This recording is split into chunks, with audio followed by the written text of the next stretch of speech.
Assalamualaikum warahmatullahi wabarakatuh.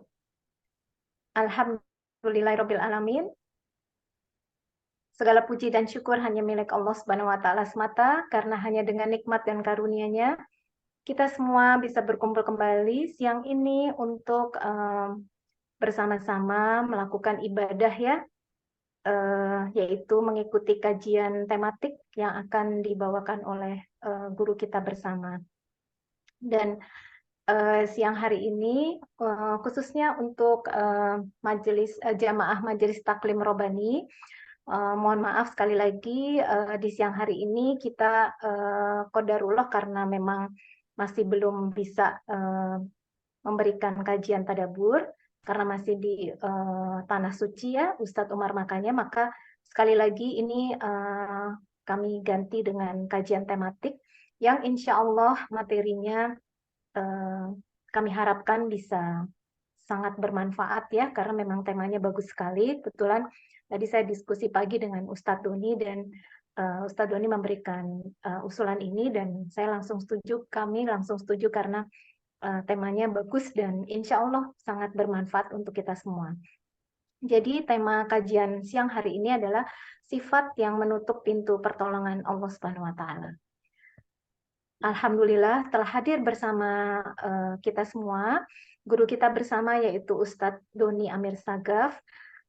Terima kasih Ustadz sekali lagi untuk kesediaannya setelah meluangkan waktu untuk siang hari ini bisa memberikan kajian tematik untuk kami Majelis Taklim Robani dan teman-teman atau kerabat-kerabat kami yang kami harapkan juga untuk hadir secara virtual ya, untuk bersama-sama mengikuti kajian ini.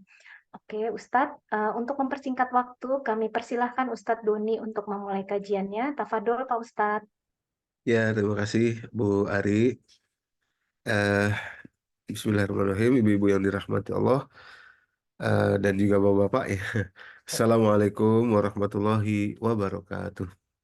Waalaikumsalam warahmatullahi wabarakatuh. Alhamdulillah, alhamdulillahillazi anzala sakinata fi qulubil mu'minin liyazdadu imanan ma'a imanihim. Walillahi junudus samawati wal ard wa kana Allahu aliman hakimah. Assalatu wassalam ala al-mab'uthur rahmatan lil alamin asyrafal anbiya'i wal mursalin wa ala alihi wa sahbihi ajma'in amma ba'd.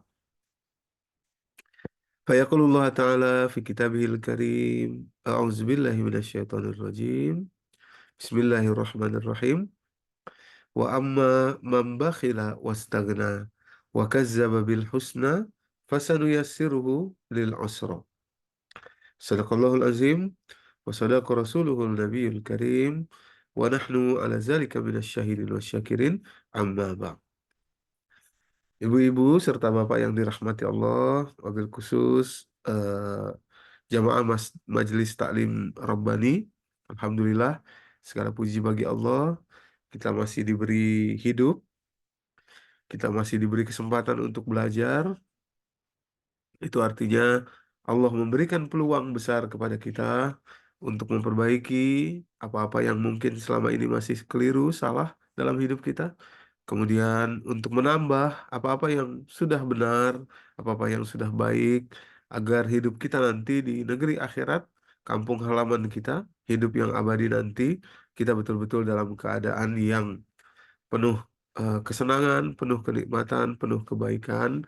Semoga kita semua bisa mencapai husnul khatimah. Salawat dan salam mari senantiasa kita sampaikan, curahkan kepada junjungan kita, qudwah hasanah kita, yakni Nabi kita Muhammad Sallallahu Alaihi Wasallam. Demikian pula kepada seluruh keluarga dan sahabat beliau. Semoga kita pun istiqomah, terus belajar, terus mengamalkan dan mendakwahkan nilai-nilai yang beliau Sallallahu Alaihi Wasallam telah ajarkan, telah contohkan untuk hidup kita di atas dunia ini. Ibu-ibu yang dirahmati Allah, pada kesempatan siang hari ini, insya Allah kita akan sharing, berbagi, belajar bersama mengenai satu sifat di antara beberapa sifat ya, ada beberapa sifat yang sangat berbahaya. Kenapa? Karena sifat itu bisa menutup pintu pertolongan Allah Subhanahu wa taala, ya. Dan lebih bahayanya lagi, sifat ini sering dianggap biasa. Nah, saya mohon izin ya share screen ini di layar ibu-ibu, ya. Ibu bapak sekalian, semoga bisa ditampilkan dengan baik. Nah, jadi sebetulnya ada persoalan di di Indonesia, di kita ini kaum muslimin Indonesia, karena bahasa Al-Quran itu kan bahasa Arab, ya.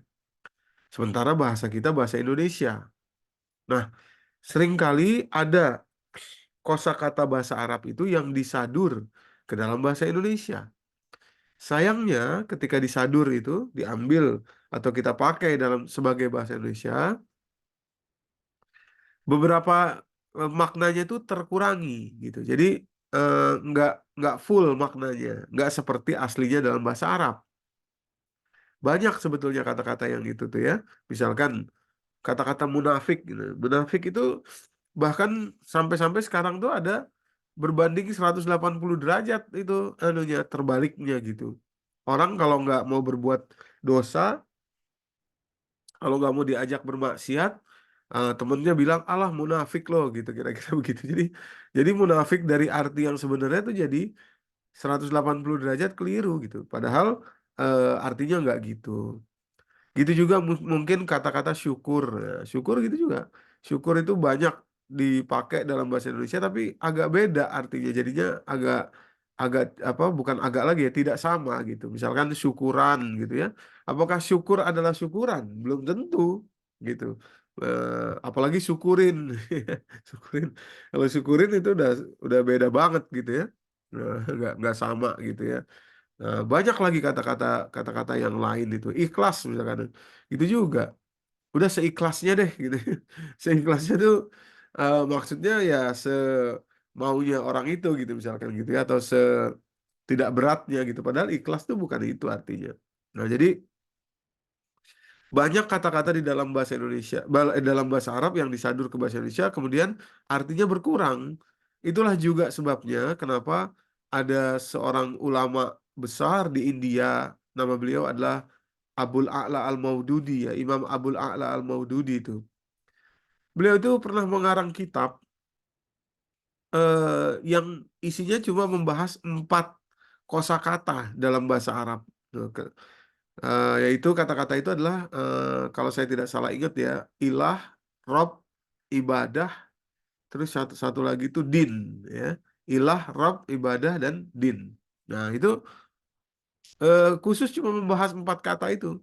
Nah, dalam pengantar kitabnya saya justru ingat pengantarnya itu. Pengantar kitabnya beliau mengatakan eh, apa orang India ini kan bicaranya sehari-hari mother tongue-nya itu tidak dalam bahasa Arab gitu. Sehingga saya khawatir kata-kata yang sangat krusial dalam beragama itu salah makna gitu. Karena banyak disadur ke dalam bahasa India, kata beliau. Nah, sebenarnya kita juga begitu nih.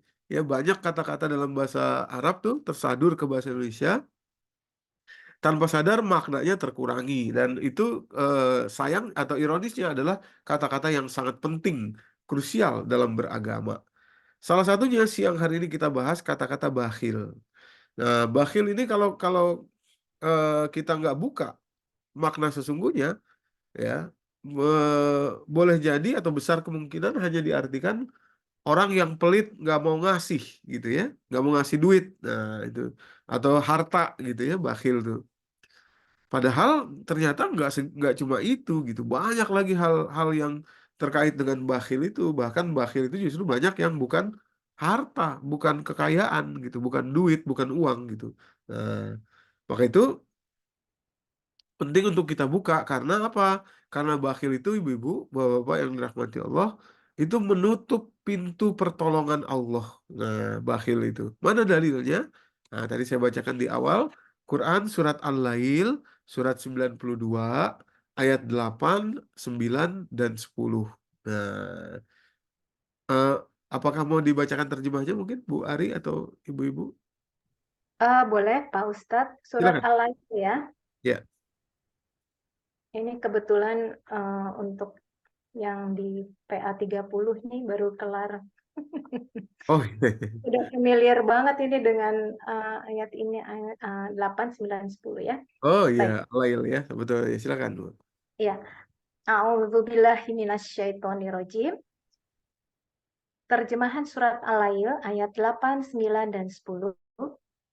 Dan adapun orang yang kikir dan merasa dirinya cukup atau tidak perlu pertolongan Allah, serta mendustakan pahala yang terbaik, maka akan kami mudahkan baginya jalan menuju kesukaran atau kesengsaraan.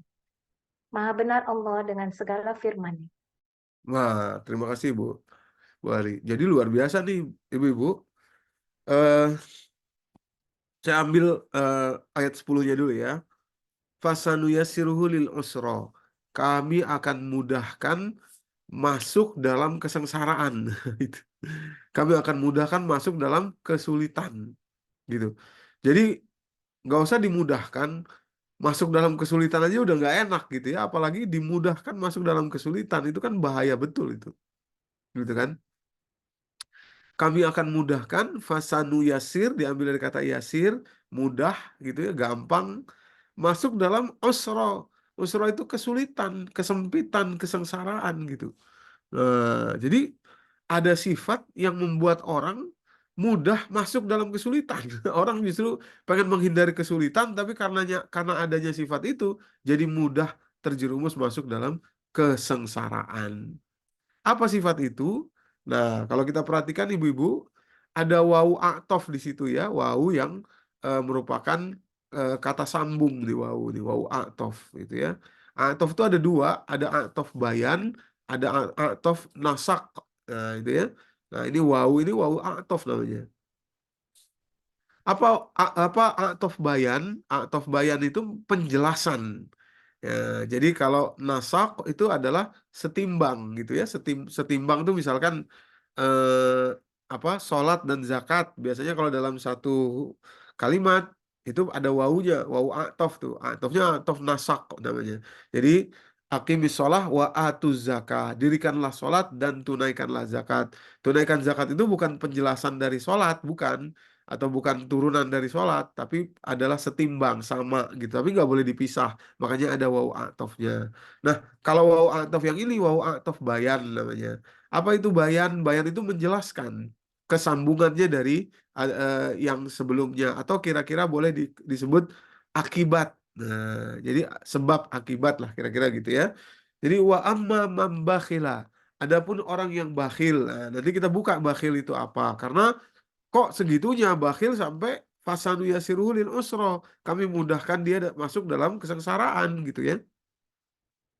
Wa amma mambakhila. Adapun orang yang bakhil, wastagna. Istagna itu artinya sombong, tidak butuh bantuan Allah gitu ya. Nah, karena ada waw ataf lil bayan tadi itu, ini yang waw ini, maka maksudnya istagna itu adalah sifat yang kemudian muncul setelah adanya sifat bakhil gitu maksudnya. Artinya kalau kalau kita tidak mau jadi orang istagna, orang yang sombong tidak butuh bantuan Allah, sombong itu kan namanya, maka harus kita jaga jangan sampai kita bakhil. Nah, gitu. Begitu pula sifat berikutnya wa kazzaba bil husna juga waw a'taf lil bayan juga untuk menjelaskan apa tadi istagna gitu ya. Istagna itu maksudnya kazzaba bil husna mendustakan kebaikan yang paling tinggi atau balasan Allah yang paling tinggi gitu ya. Makanya semua kembali kepada bakhil. Jadi kalau bakhilnya dijaga maka semua pun tidak ada. Dan terakhir fa ini juga fa a'taf nih huruf a'tof juga. Cuma fa bentuknya gitu ya. A'tof itu ada beberapa, ada 9. Jadi fa itu berbeda dengan wawu. Kalau fa itu menjelaskan akibat, ya sebab akibat gitu. Fa sanu yasiruhu lil usra, maka kami akan mudahkan mereka itu, orang yang seperti itu, masuk dalam kesulitan. Jadi ibu-ibu, Masya Allah. Jadi saya pengen pengen katakan simpelnya gini. Sebenarnya Allah itu tidak pelit gitu ya. Allah itu baik gitu, maha baik, maha memberi kan, Ar-Rahman gitu ya. Maha memberi gitu. Nah, cuma kalau kita mungkin belum ketemu solusi hidup kita, padahal kita sudah minta ke Allah, sudah mohon pertolongan Allah gitu ya. Sebenarnya bukan Allahnya pelit gitu, bukan Allahnya nggak dengar juga, bukan gitu. Tapi boleh jadi ada sifat ini, sifat yang menutupi. Nah, bagaimana pertolongan Allah mau masuk ke kita, orang pintunya kita tutup gitu kira-kira. Karena kalimatnya jelas, yang punya sifat bakhil maka kami akan mudahkan masuk dalam kesengsaraan, kesulitan gitu. Gitu. Dan lebih lebih ironis lagi, bakhil selama ini mungkin dianggap sebagai sesuatu yang enteng saja, sesuatu yang sifatnya, oh, apa saya udah ngasih banyak kok, berarti saya nggak bakhil. Belum tentu. Nah, ini. Maka itu nanti harus kita membuka lebih jeli, ya, lebih detail mengenai bakhil itu. Karena ini berkaitan dengan pertolongan Allah, berkaitan dengan orang yang terjerumus pada kesulitan gitu ibu-ibu ya. Jadi betul-betul bahaya gitu ya. Apalagi nanti saat kita sakaratul maut ibu-ibu. Itu tuh betul-betul kita butuh bantuan Allah tuh, butuh pertolongan Allah. Gitu. 100% loh kita butuh pertolongan Allah. Nah, maka itu untuk bisa pertolongan Allah itu masuk ya, selain kita melakukan ibadah-ibadah yang mendatangkan pertolongan Allah, tapi pastikan dulu bahwa pintunya sudah kita buka, jangan sampai pintunya ditutup ya. Pertolongan Allahnya sudah dilakukan gitu, tapi pintunya ditutup ya nggak masuk gitu. Ya, misalkan apa ya pertolongan Allah tuh, misalkan sholat malam, sholat tahajud. Sholat tahajud itu mendatangkan pertolongan Allah tuh Bu, Bapak Ibu ya. Mana dalilnya? Surat 17 Al-Isra ayat 79 dan 80 ya. Kalimat Allah begini. Wa minal lail fatahajjat bihi nafilatan laka asa yab'asaka rabbuka maqama mahmuda. Dan dari sebagian malam itu bangunlah untuk sholat tahajud. Mudah-mudahan Allah meninggikan derajatmu. Pada ayat 80-nya, wa qul rabbi adkhilni mudkhala sidqin wa akhrijni mukhraja sidqin waj'al li min ladunka sultanan nasira. Ya Allah, masukkanlah saya, kita diajari untuk berdoa.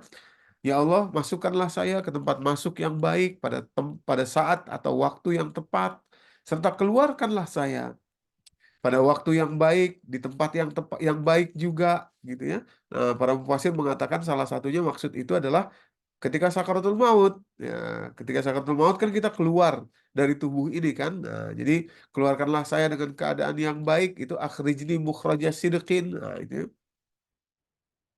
Dan yang terakhir pada ayat itu, waj'alni min ladunka sultanan nasira, dan berikanlah saya ya Allah pertolongan dari sisi Engkau. Nah, pertolongannya sudah kita minta gitu.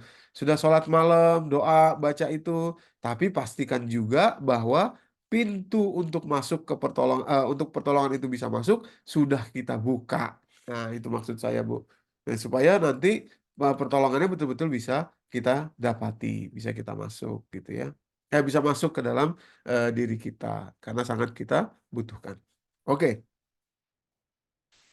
Nah, jadi apa saja definisi dari bakhil itu? Ini penting untuk kita kemudian bahas. Apa saja bakhil itu? Skupnya atau lingkupnya seperti apa bakhil itu? Karena ini tidak main-main, ternyata bisa mengakibatkan seseorang terjerumus dalam kesulitan atau kesengsaraan. Baik, kita buka Quran surat ketiga, surat Ali Imran ayat 180. Surat Ali Imran ayat 180.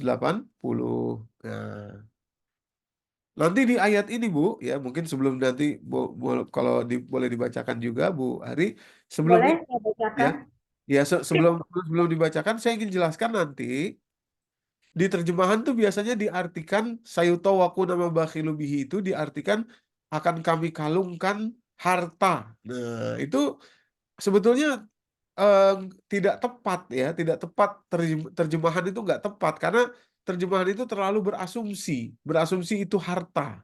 Padahal nggak ada kata-kata harta, malah kata-katanya karunia. Ya, bakhil terhadap karunia yang Allah berikan.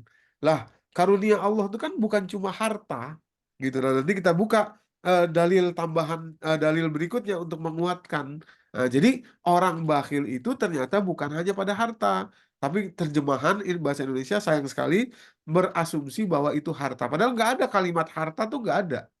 Harta itu kan mal ya, dalam dalam bahasa Arab itu ya, harta, harta artinya. Atau apalagi zahab, zahab itu artinya emas gitu ya, atau uang gitu ya. Tapi itu nggak disebut. Yang disebut adalah fadlan, fadlih. Ya, fadlun itu artinya karunia. Dan karunia itu rata-rata yang lebih banyak justru bentuknya bukan harta gitu. Nah, coba kita dengarkan dulu terjemahannya. Silakan Bu Ari. Baik, Bismillahirrahmanirrahim. Dengan nama Allah yang Maha Pengasih lagi Maha Penyayang. Terjemahkan surat Ali Imran ayat 180. Dan jangan sekali-kali orang-orang yang kikir dengan apa yang diberikan Allah kepada mereka dari karunia-Nya, mengira bahwa kikir itu baik bagi mereka. Padahal kikir itu buruk bagi mereka. Apa yang mereka kikirkan itu akan dikalungkan di lehernya pada hari kiamat. Milik Allah lah warisan apa yang ada di langit dan di bumi. Allah Maha Mengetahui terhadap apa yang kamu kerjakan. Maha Nah, benar Allah dengan segala firman. nah, terima kasih Bu Ari. Tadi di kalimat terjemahannya nggak ada dalam kurung harta ya Bu? Kebetulan ini enggak, Pak. Oh ya, oke. Berarti eh, apa itu mungkin anu apa terjemahan dalam bentuk digital ya, apa? Betul, betul, digital. Iya, iya, iya. Nah, jadi kalau dalam bentuk digital, alhamdulillah kata-kata harta itu sudah tidak ada gitu ya. Karena itu mengasumsi. Tapi kalau dalam terjemahan cetak yang sejauh yang saya cek ya, ada beberapa, mungkin ada 7 atau 8 cetakan mushaf gitu ya. Itu ada dalam kurung hartanya, ada kalimat dan kami akan kalungkan apa-apa dalam kurung harta yang mereka kikirkan gitu pada hari kiamat gitu. Nah, itu Padahal di kalimat yang sebelumnya lebih ke karunia. karunia ya, Pak Ustadz ya. Kalimat yang sebelumnya kan? Betul, persis. Iya, Iya. itulah makanya nanti kalau ibu-ibu mau cek di terjemahan cetak, boleh itu ada diartikan di situ dalam kurung ya, harta. Padahal sebetulnya di atas tadi karunia, karunia. Jadi janganlah orang-orang yang pelit terhadap karunia yang Allah beri kepada mereka gitu ya. Eh, apa maksud karunia ini tentu luas sekali, makanya walillahi mirasus samawati wal ard pada pada kalimat berikutnya itu dan milik Allah lah apa-apa yang ada di langit dan di bumi semuanya. Walillahi mirasus samawati wal ard. Wallahu bima ta'maluna khabir, dan Allah Maha mengetahui apa yang kalian lakukan. Nah, menunjukkan bahwa karunia itu bukan hanya harta, karena ta'malun adalah perlakuan, perbuatan, ya kan? Bukan harta saja. Ya harta masuk, tapi bukan itu saja gitu maksud saya. Misalkan begini, saya lompat dulu sebentar biar biar ibu-ibu mungkin langsung relate ya. Bapak-bapak jamaah sekalian langsung relate. Misalkan begini, salah satu karunia Allah, ini ada di layar poin kedua tuh ya Bu, Bapak Ibu. Salah satu karunia Allah kepada kita adalah Allah itu nggak gampang marah sama kita Bu. Gitu. Itu kan karunia besar sekali gitu. Coba kalau Allah gampang marah sama kita.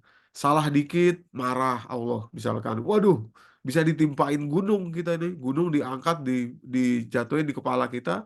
Ntar udah mati, udah penyet kita dihidupin lagi.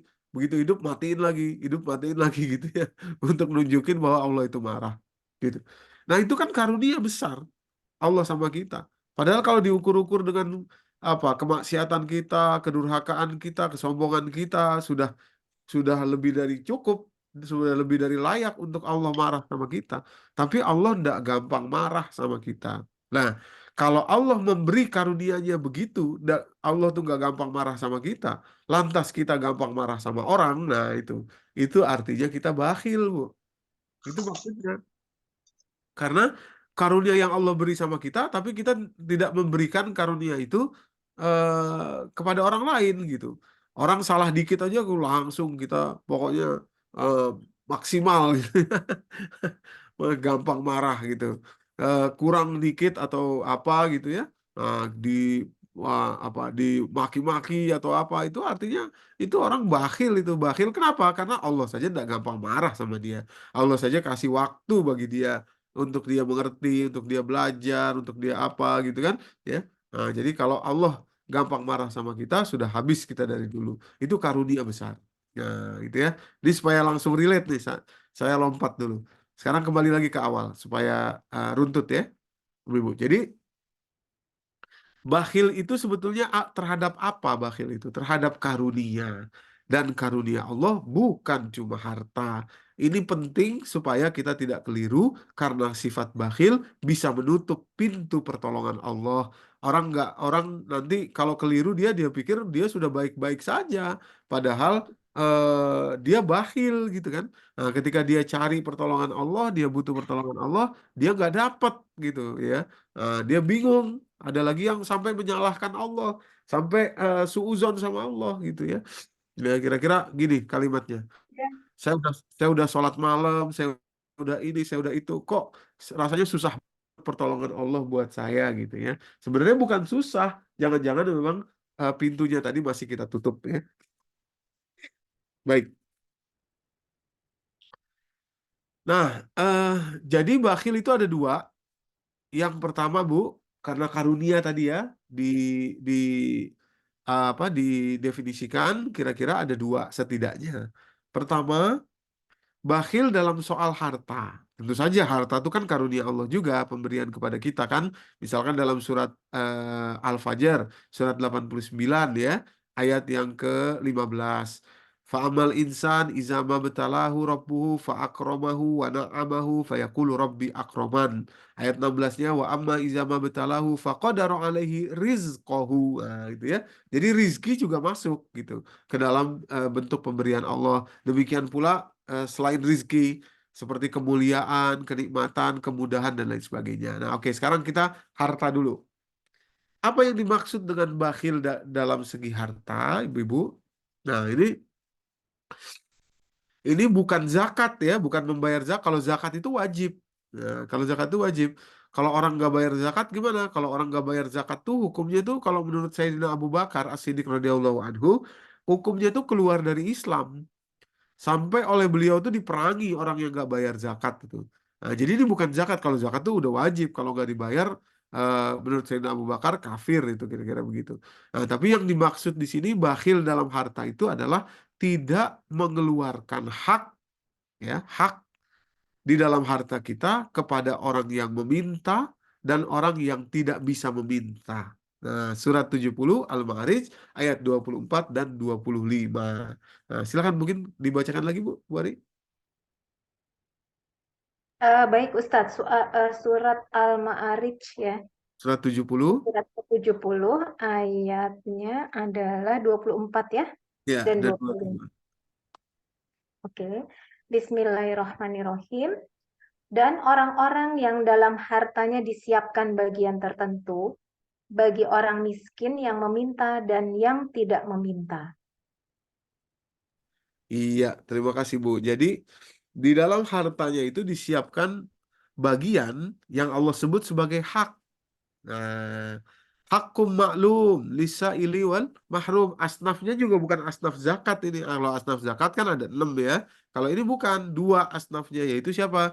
Orang yang meminta dan orang yang tidak bisa meminta. Ada hak mereka di situ. Apa yang dimaksud hak itu? Ya hak artinya bukan milik kita, ya, bukan punya kita gitu. Jadi nanti maksud maksud penjelasannya adalah kalau orang mengeluarkan hartanya untuk orang lain, kemudian dia mengatakan saya memberikan itu, ya beri, ya saya berikan, ya, itu ya, maka ini termasuk orang yang bakhil. Loh, kok begitu Ustadz? Iya, karena harusnya bukan diberi, bukan memberi dalam dalam kepala kita ini, dalam mindset kita itu bukan memberi, apa? Mengembalikan karena itu hak, gitu ya. Nah, untuk lebih kuatnya, untuk lebih jelasnya, kita buka surat An-Nahl, surat 16, ayat 71. Ibu. Nah, nanti sebelum dibacakan Bu Ari, kalau ini rasanya kalimatnya masih sama nih, baik di terjemahan digital maupun di terjemahan cetak. Nanti ada kalimat birod di rizkihim, itu ada kalimat dan orang-orang yang diberi kelebihan dalam rezeki tidak mau memberikan. Biasanya diartikan begitu. Padahal rodi itu artinya mengembalikan, tidak mau mengembalikan, gitu ya. Nah, coba kita dengarkan. Silakan Bu Ari. Bismillahirrahmanirrahim. Dan Allah melebihkan sebagian kamu atas sebagian yang lain dalam hal rezeki, Tetapi orang yang dilebihkan rezekinya itu tidak mau memberikan rezekinya kepada para hamba sahaya yang mereka miliki, sehingga mereka sama-sama merasakan rezeki itu. Mengapa mereka mengingkari nikmat Allah? Maha Nah, benar Allah segala firman-Nya. iya, terima kasih Bu Ari. Nah, itu kan diartikan memberikan gitu ya. Padahal birad diri wallahu faddala ba'dakum ala ba'din fir rizq. Allah melebihkan sebagian kalian dari sebagian yang lain dalam hal rezeki. Faman lazina fuddilu biraddi rizqihim. Dan orang-orang yang diberikan kelebihan itu harusnya ya kalimatnya gini, tidak mau mengembalikan. Nah, bukan memberikan, memberikan sama mengembalikan itu kan bedanya besar banget gitu ya. Mengembalikan itu artinya memang bukan punya saya.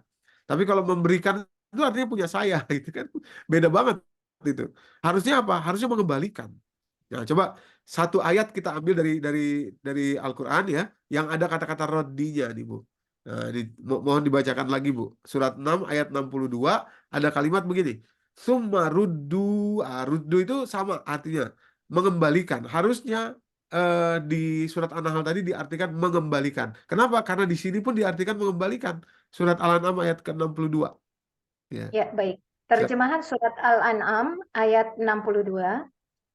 Kemudian mereka atau hamba-hamba Allah dikembalikan kepada Allah, penguasa mereka yang sebenarnya. Ketahuilah bahwa segala hukum pada hari itu ada padanya, dan dialah pembuat perhitungan yang paling cepat. Maha Nah, benar Allah dengan segala firman-Nya. nah, itu. Terima kasih, Bu. Jadi, tsumma ruddu. Ruddu dikembalikan ilallahi maulahumul haq alalahul hukmu wa huwa asraul hasibin. Jadi orang yang wafat itu kita nggak boleh bilang orang wafat itu begini. Wah, dia sudah pergi ke alam akhirat. Jangan, nggak boleh, salah itu. Kalau kita bilang dia pergi itu salah. Seolah-olah dia berasal dari dunia ini terus dia pergi ke tempat lain. Tidak, bukan gitu. Yang benar gimana? Dia sudah berpulang. Berpulang itu artinya kembali karena asalnya memang bukan dari sini kan.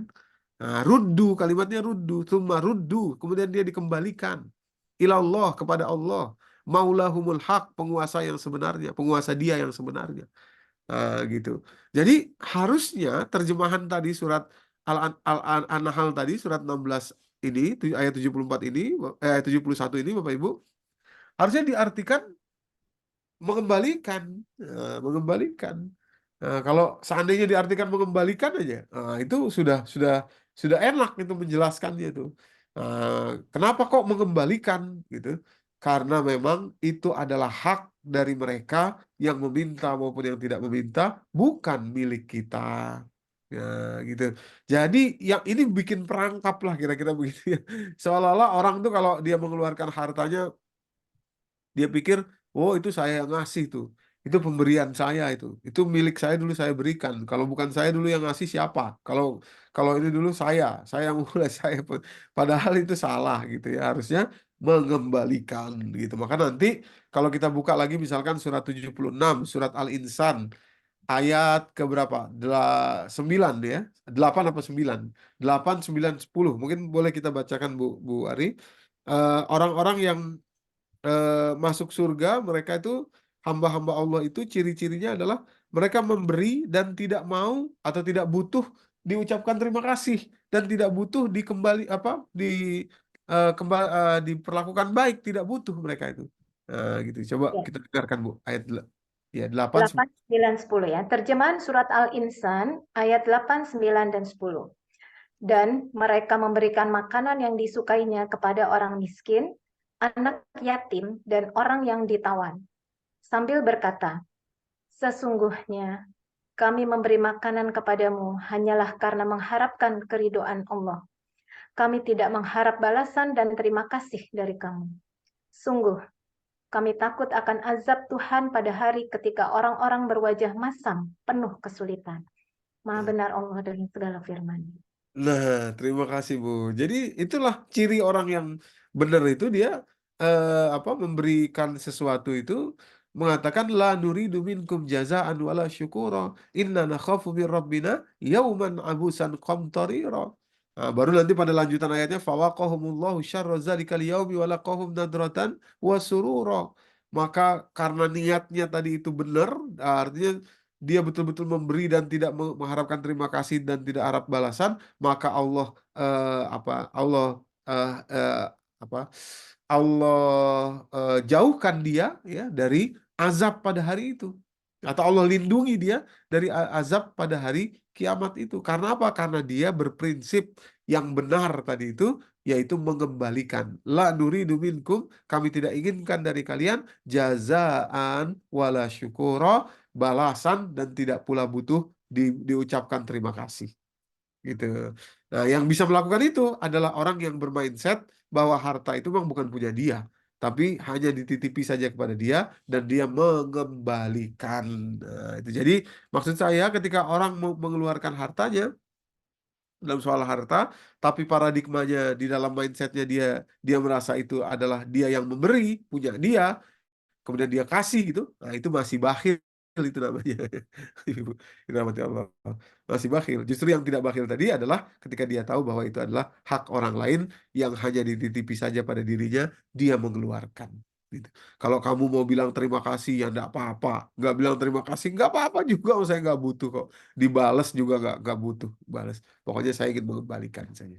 Oke, itu yang pertama. Jadi orang yang seperti ini, orang yang memberi apa eh, karena mindsetnya adalah mengembalikan, dia insya Allah akan mudah pertolongan Allah masuk kepada dia karena dia sudah membuka pintu itu ya, Ibu. Saya banyak kisah Bu tentang ini sebenarnya ya. Ada orang tuh, waduh luar biasa. Ini di di apa di satu instansi, saya ceramah di situ udah lama juga nih, ceramah zuhur ya di instansi tersebut, instansi pemerintahan gitu. Nah terus salah seorang anak buahnya tuh cerita, beliau ini udah almarhum. Wah Ustadz, ini yang Ustadz ceritakan ini benar-benar mirip bos kami katanya gitu. Waktu pertama eh, masjid ini baru dibangun, kami kekurangan karpet, tiba-tiba karpet datang besoknya gitu. Dia dia padahal ada di situ, tapi dia pura-pura aja, nggak tahu aja dia. Orang yang dikirimi karpet pun dari mana nih? Nggak tahu saya gitu, nggak ada namanya gitu ya. Belakangan setelah dia wafat baru ketahuan bahwa semua itu dari dia. Dan ternyata banyak lagi yang dia berikan kemana-mana gitu. Dan dia nggak pernah bilang kalau itu dia gitu ya. Dia nggak pernah bilang kalau itu dia. Yang menarik sekali adalah dia wafat di Mekah waktu ibadah haji, dan dia juga nggak bilang kalau dia naik haji gitu. Tahu-tahu ada kabar dia wafat sedang di Mekah gitu ya, sedang beribadah haji gitu, ibu-ibu yang dirahmati Allah. Ya, jadi geger itu seisi kantor, dan setelah wafatnya dia baru terbuka semua banyak hal yang dia berikan, banyak hal yang dia lakukan, dan dia tidak pernah mengatakan bahwa itu dia. Tidak pernah juga ada orang yang tahu sampai kemudian wafatnya.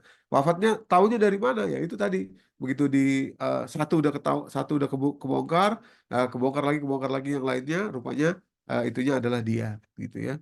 Ibu.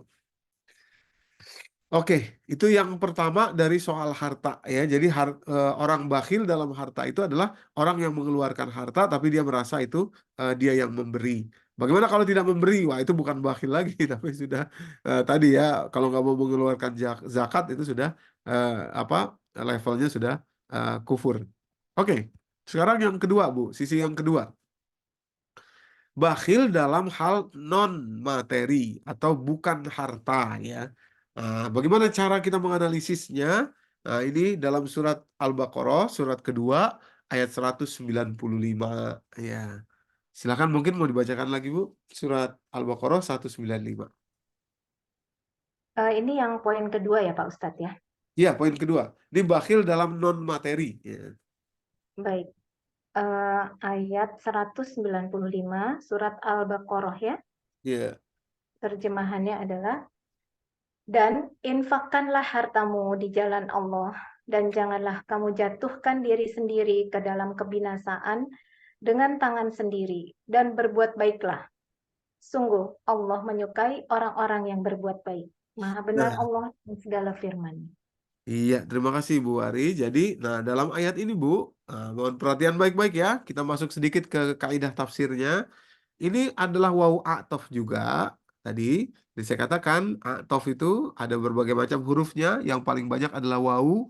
Dan waw a'tof itu ada dua. Ada waw a'tof bayan dan ada waw a'tof nasak namanya. Nah, nasak itu apa? Yaitu kesetaraan antara yang disebut sebelum wau dengan yang disebut sesudah wau. Nah, ini salah satunya contohnya. Jadi kalimat tadi, dan berinfaklah di jalan Allah. Kita tahu infak itu adalah harta. Nah, kemudian ada wawu kan? Wala tulku biaidikum ila tahlukah. Dan jangan kamu belenggu tanganmu masuk ke dalam kesengsaraan atau kecelakaan. Apa yang dimaksud itu? Ada wawu berikutnya, ya. Dan kalau kita perhatikan di situ ada wakof tanda baca yang titik tiga, gitu ya, di kata-kata wa ahsinu, dan berbuat baiklah. Berbuat baik itu kepada orang lain. Wa ahsinu. Ada wakof di sini, artinya apa? Berhenti di salah satunya. Menunjukkan bahwa wau atof ini adalah bayan. Wau atof bayan menjelaskan apa yang dimaksud jangan belenggu tanganmu dalam kesengsaraan itu adalah berbuat baik kepada orang lain. Kalau tidak berbuat baik kepada orang lain, itu artinya membelenggu tangan sendiri masuk kepada kesengsaraan karena tidak mau berbuat baik. Dan itu setara dengan tidak mau berinfak. Itu maksudnya. Ya, itu maksudnya kata huruf wawu ini penting sekali tuh. Ya, ada wawu atof nasak dan ada wawu atof lil bayan. Gitu ya. Jadi wa anfiku, betul, infak di jalan Allah.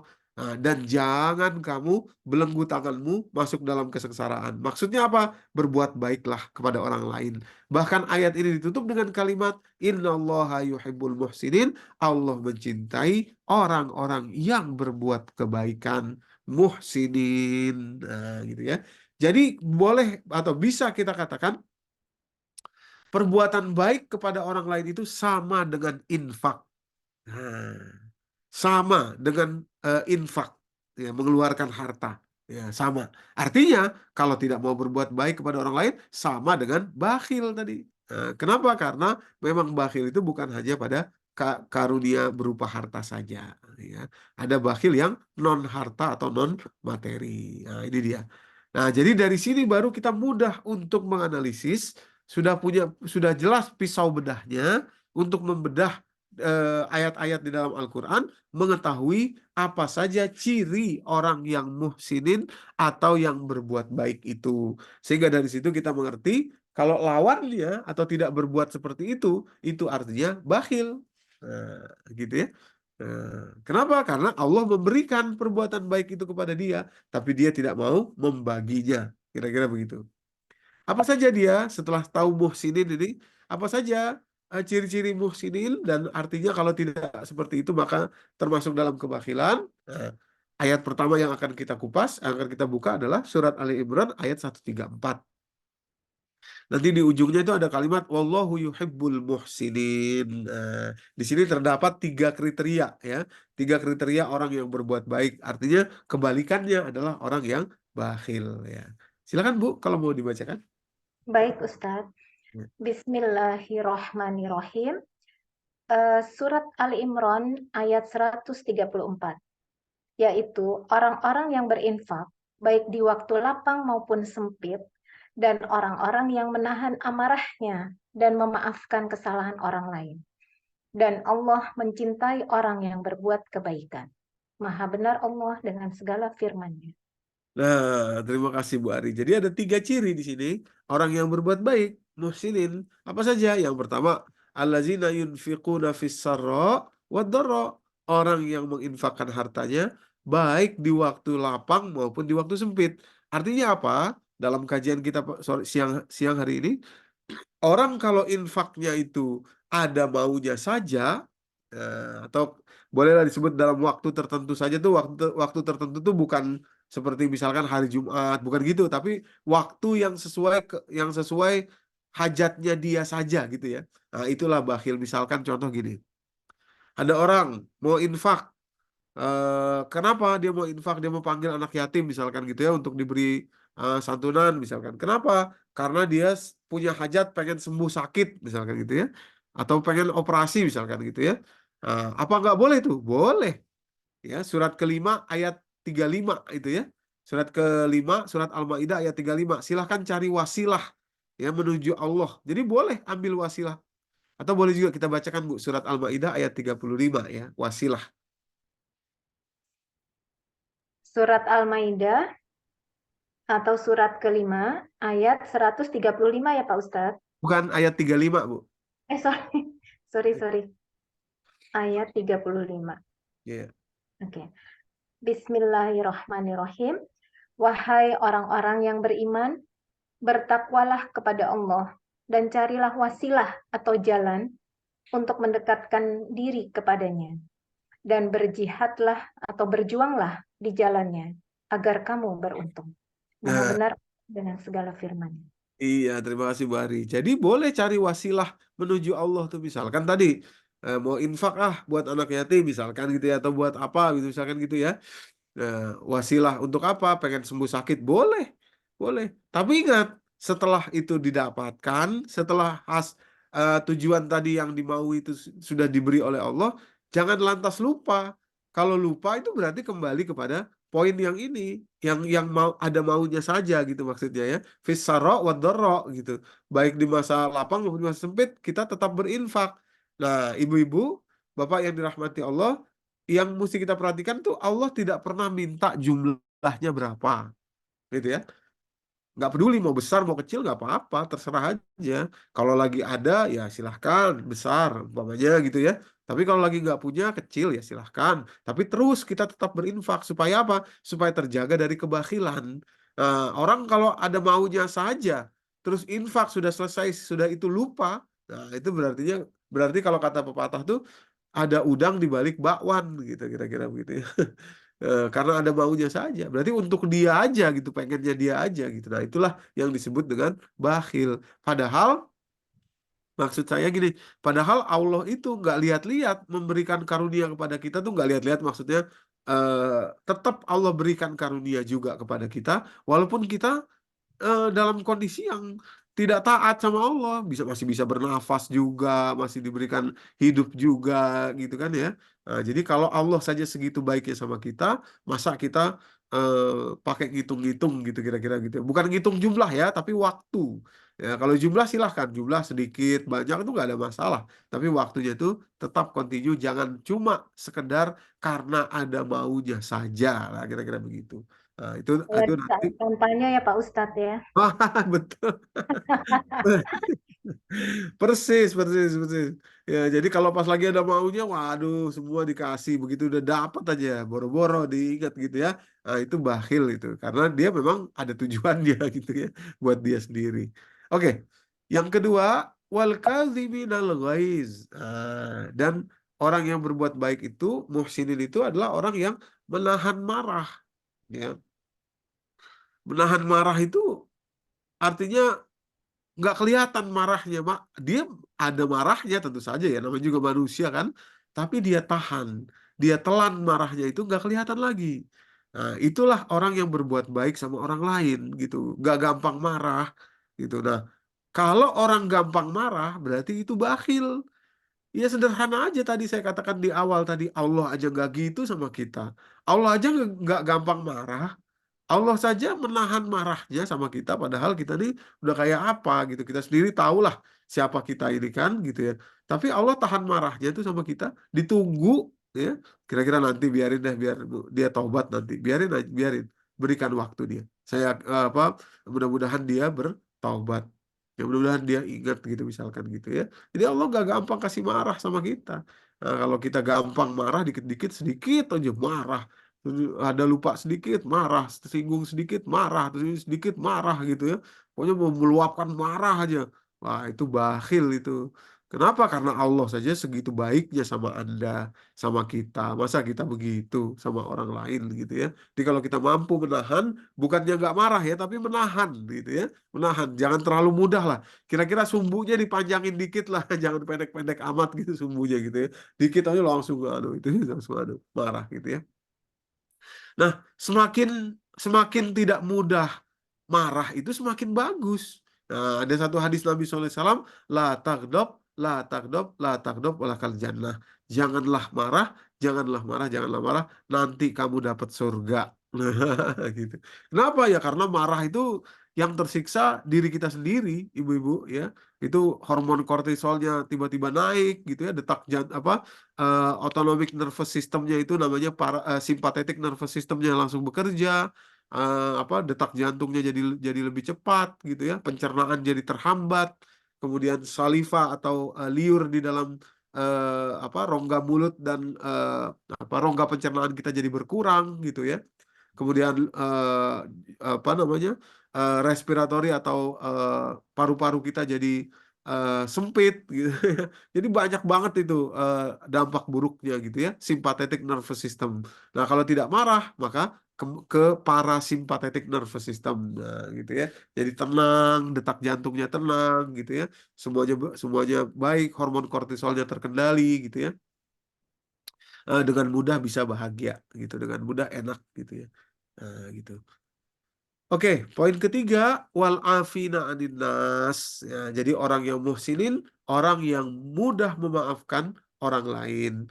Artinya, kalau susah maafin orang, ini juga bakhil juga gitu.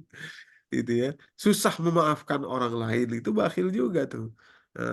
Mungkin ada yang tanya gini, tapi Ustadz, kayak saya nggak bisa maafin orang Yahudi Israel itu yang bunuhin orang gitu ya. Makanya sebetulnya yang tidak perlu dimaafkan itu perbuatannya. Nah, jangan sampai begini, jangan sampai nanti kalau kita ketemu orang, kita tanya, kamu ini dari negara mana? Saya dari negara Israel. Wah, langsung kita marah. Padahal begitu begitu kita tahu belakangan bahwa dia juga sudah Islam, karena ada juga orang Islam di sana gitu.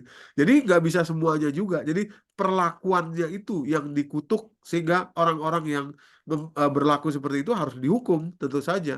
Itu nggak boleh gitu. Itu apa kejahatan kemanusiaan gitu ya. Tapi kalau kita tidak menjaga, nanti jangan-jangan semua orang yang ada kaitannya dengan itu kita juga apa berlebihan gitu ya, berlebihan marah.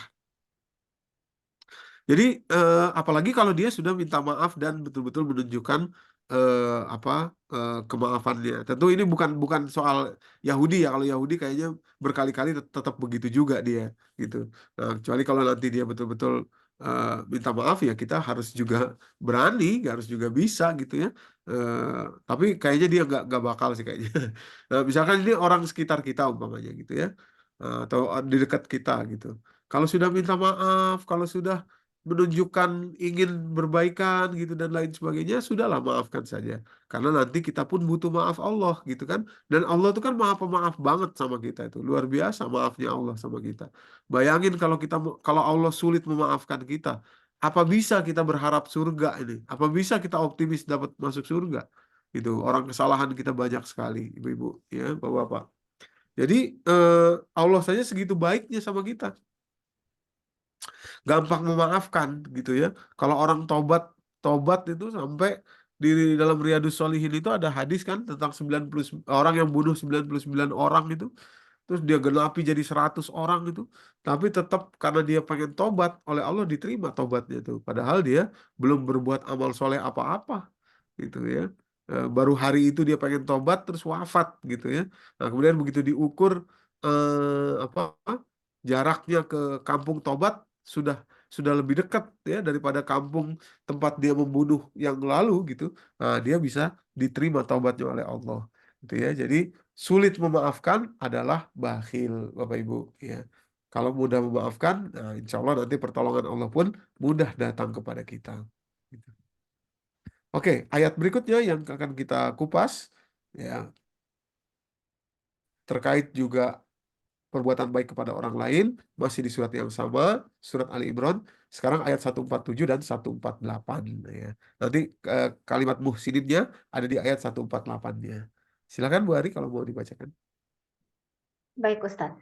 Bismillahirrahmanirrahim. Dan tidak lain ucapan mereka hanyalah doa. Ya Tuhan kami, ampunilah dosa-dosa kami dan tindakan-tindakan kami yang berlebihan dalam urusan kami. Dan tetapkanlah pendirian kami dan tolonglah kami terhadap orang-orang kafir. Maka Allah memberi mereka pahala di dunia dan pahala yang baik di akhirat. Dan Allah mencintai orang-orang yang berbuat kebaikan atau Ah, muhsin. iya, Maha benar Allah dengan segala firman. ya, terima kasih Bu Ari. Jadi ibu-ibu dan bapak yang dirahmati Allah, ini kriteria orang yang pertama wa makana qaulahum ila an qalu rabbana ighfir lana dzunubana. Selalu dia introspeksi, selalu dia ngerasa atau ngaku salah gitu, introspeksi. Maka dia wa makana qaulahum, kana itu tidaklah perkataannya kecuali selalu. Nah, selalu gitu ya. Nah, selalu introspeksi diri. Nah, jadi maksudnya orang yang introspeksi diri itu adalah orang yang berbuat baik. Sebaliknya, orang yang sulit mengintrospeksi diri sendiri ini orang yang bakhil, ibu-ibu. Ya, nah jadi orang yang bakhil itu biasanya anu ya, ininya tuh ber kembar. Maksudnya ada dua nih. Kalau dia sulit introspeksi diri, biasanya dia gampang mengintrospeksi orang lain. Gitu. Jadi kalau soal introspeksi kepada orang lain, waduh itu paling paling jago, gitu ya. Itu sampai kesalahan, sampai ke lubang jarum pun dia tahu tuh ya. Ada kesalahan di mana di mana mana itu tahu. Tapi kalau introspeksi diri susah, gitu. Jadi itu orang bakhil tuh. Kenapa? Karena maunya dia aja sendiri gitu ya. Kalau orang lain dia nggak mau gitu ya. Maksudnya kalau dirinya sendiri dia nggak mau. Yang mau dia mengintrospeksi orang lain gitu ya. Jago paling jago kalau kalau cari kesalahan orang gitu. Nah, yang bagus gimana? Kita berbuat baik itu kita sadar diri, gampang introspeksi lah. Kalau diberitahu atau diberi masukan, nah kita pun menerima dengan baik gitu ya. Kalau memang itu salah, ya sudah. Ya kalau memang itu kekeliru ya, ya memang kita manusia ya sudah gitu ya. Jadi introspeksi diri. Orang yang sulit introspeksi adalah orang yang bakhil dan nanti ujungnya adalah sulit mendapatkan pertolongan dari Allah Subhanahu wa taala. Yang kedua, tadi ada kalimat Rabbana fir lana dzunubana wa israf. Nah, israf itu berlebih-lebihan. Wa israfana fi amrina. Dan maafkanlah kami kalau kami berlebih-lebihan dalam urusan kami, dalam urusan hidup kami. Nah, berlebih-lebihan itu dua, Bu. Baik dalam segi atau dalam sisi yang mudah atau enak gitu ya. Ya, contohnya berlebihan tuh kalau lagi pas dapat yang enak atau apa itu, wah, aduh Kak, rasanya gimana gitu ya. Pokoknya berlebihan lah, lebay lah kira-kira begitu ya. Lebaynya tuh ya sampai terlalu apa ya? Gimana ya cara menginikannya itu? Ya kita tahulah kira-kira berlebihan gitu sikapnya itu ya, sikapnya berlebihan banget gitu kalau dalam enak gitu ya. Nah, sama juga berlebihan juga dalam sesuatu yang nggak enak gitu ya, merasa diri paling sengsara, merasa diri paling tidak diperhatikan oleh orang tua gitu. Dalam beradik kakak misalkan gitu ya. Ada 4 orang atau 3 orang saudara gitu misalkan ya. Nah, dia merasa paling nggak, orang tua paling nggak care sama dia misalkan gitu ya. Itu berlebih-lebihan juga tuh gitu. Nah, jadi sudahlah. Semua orang juga sengsara kan. Semua orang juga artinya pernah merasakan sulit juga, susah juga gitu. Jadi jangan berlebihan lah kita dalam menyikapi hidup kita itu. Nanti kita jadi bakhil gitu ya. Orang yang berlebihan kayak gini sikapnya ke orang lain tuh jadi susah berbuat baik, Bu. Ya, Bapak Ibu. Ya, karena dia merasa dirinya paling sengsara umpamanya gitu ya. Nah, dia nggak mau berbuat baik sama orang karena dia aja sengsara menurut dia gitu kan. Nah, begitu juga kalau berlebihan dalam segi yang enak gitu ya. Wah, kalau lagi dapat sesuatu yang ini tuh nggak inget sana, nggak inget sini, ya gitu ya, misalkan gitu. Nah, itu juga berlebihan juga. Ah, orang seperti itu ya bakhil jelas lah. Ya, nggak mau berbagi dan lain sebagainya gitu ya. Jadi berlebihan dalam menyikapi hidup itu juga adalah bakhil. Oke, berikutnya, ayat berikutnya, ayat ke-13 dari surat Al-Maidah. Nah, ayat ini berkaitan dengan sifat orang Yahudi, Ibu-ibu. Nah, sifat orang Yahudi itu apa? Nanti dibacakan terjemahnya mungkin oleh Bu Ari, dan artinya tuh eh, mereka punya sifat yang eh, bakhil. Bakhilnya apa? Hati mereka keras. Kerasnya apa? Tidak mau memuji orang lain. Dia nggak mau memuji umat yang lain tuh nggak mau dia. Nah, itu orang Yahudi tuh. Dan satu lagi nanti dia mudah berkhianat gitu ya. Coba kita bacakan dulu, Bu. Surat Al-Maidah ayat 13. Surat Al-Maidah ayat 13. Tetapi karena mereka melanggar janjinya, maka kami melaknat mereka, dan kami jadikan hati mereka sekeras membatu. Hmm. Mereka suka mengubah firman Allah dari tempatnya, dan mereka sengaja melupakan sebagian pesan yang telah diperingatkan kepada mereka. Engkau, Muhammad, senantiasa akan melihat pengkhianatan dari mereka, kecuali sekelompok kecil di antara mereka yang tidak berkhianat. Maka, maafkanlah mereka dan biarkan mereka. Sungguh, Allah menyukai orang-orang yang berbuat baik. Maha benar Allah dengan segala firman-Nya.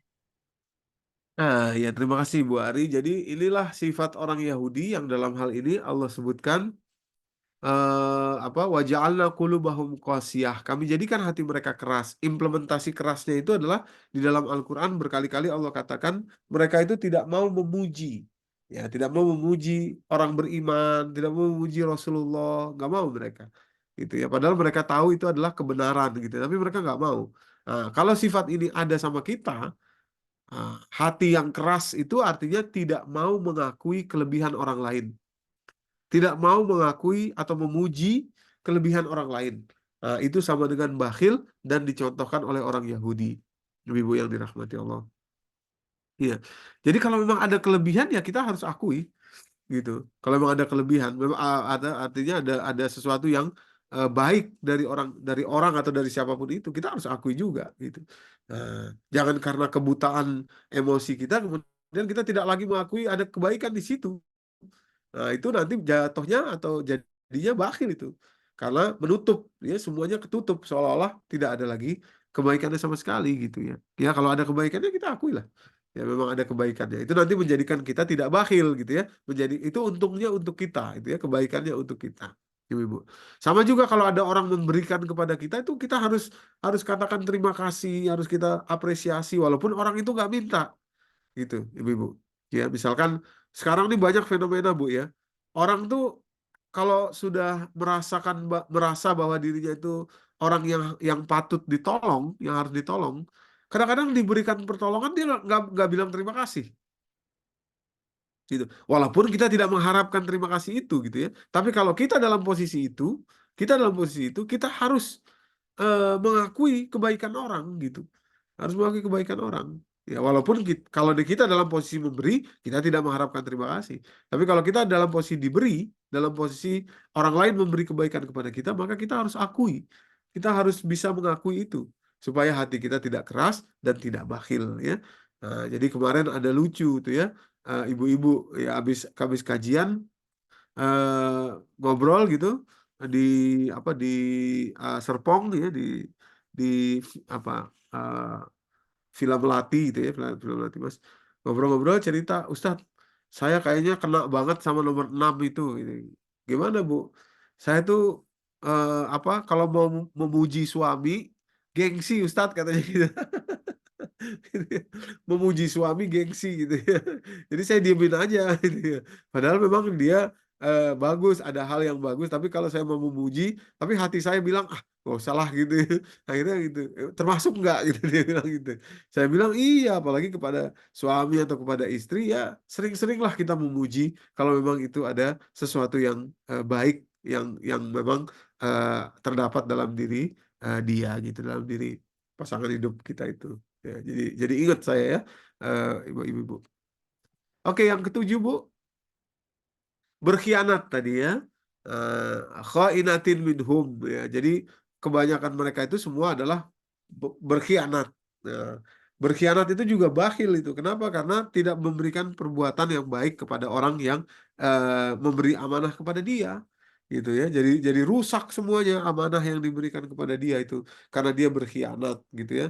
Jadi kocar-kacir semuanya gitu ya. Karena dia berkhianat terhadap janjinya. Misalkan begini, misalkan saya diminta oleh Bu Ari atau Majelis Alim Robbani nanti Ustadz jam 1 kita taklim ya gitu. Saya bilang, oh iya Bu. Nah, itu kan sudah amanah tuh ya. Tahu-tahu saya nggak ada gitu ya. Apa nggak pontang-panting atau kocar-kacir kan ya. Nah, itu namanya itu pengkhianatan, berkhianat gitu. Jadi kecuali kalau kemudian terjadi uzur yang memang tidak bisa dilepaskan. Nah, itu beda lagi. Misalkan kecelakaan apa ya, nauzubillah min dzalik, misalkan sesuatu yang terjadi yang memang sifatnya tidak bisa kita hindari, nah itu berbeda. Tapi kalau kalau tidak ada apa-apa, ya itu namanya berkhianat karena keinginannya sendiri. Nah itu bakhil. Kok bisa bakhil? Karena akhirnya orang lain jadi susah gitu maksudnya. Apalagi berkhianat kepada pasangan alias selingkuh ya Pak Ustadz. Oh iya betul. Iya Itu jadi bakhil banget ya Pak Ustadz. bakhil. Nah, Bakhil. Jadi memang itulah karena itu merusak gitu ya, merusak amanah gitu ya, merusak perjanjian yang sudah di apa dibuat, yang sudah disepakati bersama, maka dia membuat kesulitan gitu ya kepada orang lain atau memberikan kesusahan ya dalam apa hidup kepada orang lain. Eh, Baik, saya pikir ini terakhir saya ingin menyampaikan bahwa kalau kita bakhil, Bu, Bapak Ibu, itu yang rusak memang diri kita sendiri. Kenapa? Dalam tubuh ini ada mekanismenya, yaitu eh, ada 4 hormon kebahagiaan. Jadi orang kalau bakhil itu dapat hormon juga, tapi hormon kebahagiaannya adalah dopamin. Dopamin itu kan mendapatkan sesuatu yang diinginkan. Misalkan tadi ya, orang infak ada maunya. Dia berikan infak tapi minta namanya disebut, minta dia di ini, minta dia di itu. Kalau nggak dapat apa yang dia mau, dia marah. Bahkan sampai apa yang diberi mau diambil lagi gitu ya. Nah itu dia kalau kalau sesuai keinginan dia. Ini saya kasih tapi saya disebut 3 kali ya, misalkan gitu ya. Nama saya disebut 3 kali misalkan gitu. Terus dapat gitu ya, wah dia seneng gitu, bahagia. Itu hormon dopamin itu mengalir dalam dirinya. Tapi hormon dopamin ini bahaya juga, bukan bahaya juga, sangat bahaya Bu kalau terlalu banyak. Kenapa? Karena akan adiktif. Nah ini saya lingkari ya, adiktif. Jadi tambah lama dosisnya tambah naik tuh. Tambah tambah lagi. Kalau dia pengen dihormati orang sekarang hanya dosis 50 misalkan, besok bisa 100, bisa 150, bisa sampai 1000. Nanti lama-lama nggak ada lagi orang yang bisa membuat dia bahagia. Kenapa? Karena sejak awal tuh memang dia maunya untuk dia aja, gitu ya, dopamin. Nah itu orang bakhil itu begitu. Sehingga akan adiktif nanti gitu ya. Nah, akan dan adiktif itu kalau sudah adiktif itu bahaya sekali. Ya, jadi orang kurang aja, orang kurang menghormati dia, orang dirasa kurang mengerti dia, orang dirasa kurang, aduh macam-macam lah. Padahal karena tadi, karena dia pengennya untuk dia sendiri ya bakhil. Sementara kalau orang memberi untuk orang lain gitu ya.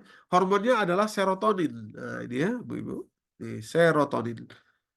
Serotonin ini Bu, inspire giving ini ya, ini saya lingkari giving, memberi. Ya, memberi memang untuk orang lain. Dia tidak harapkan terima kasih, dia tidak harapkan balasan. Dia ngasih itu emang untuk orang gitu ya. Nah, untuk kebaikan orang. Begitu juga tadi bakhil apa muhsinin ya, kebaikan-kebaikan, mudah memaafkan, kemudian tidak gampang marah. Itu kan semua untuk orang gitu. Nah, itu kalau kita melakukan itu, kita bahagia juga.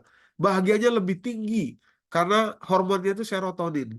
Nah, serotonin ini Bu, Bapak Ibu, kalau dopamin terlalu banyak, maka serotoninnya sedikit, gitu ya. Nah, kalau sedikit serotonin, nah, di saya lingkari di bawah ya, paling bawah, terlalu sedikit serotonin dalam tubuh ini akan menjadikan seseorang itu depresi. Nah, orang itu akan depresi, Bu, dengan terlalu sedikitnya serotonin. Jadi kalau bakhil terus-terusan untuk dia, senang juga pada saat itu, tapi itu akan menuju kepada adiksi, kecanduan, butuh lagi, butuh lagi, butuh lagi, sekaligus depresi. Nah, depresi, Ibu, gitu ya. Nah, ini ada penelitiannya, ibu-ibu yang dirahmati Allah, ini ada penelitiannya.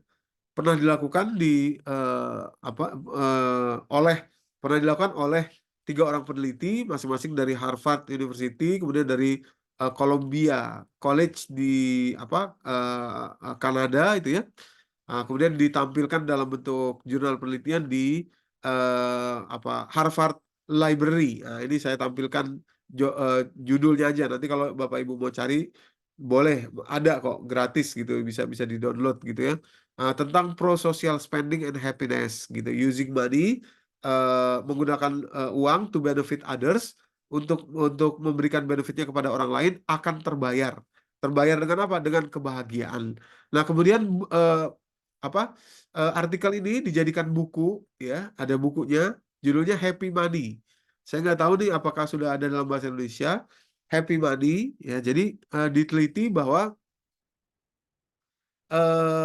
mahasiswa-mahasiswa diberikan uang Sebagian disuruh untuk spending buat diri dia sendiri, sebagian lagi disuruh untuk spending buat orang lain.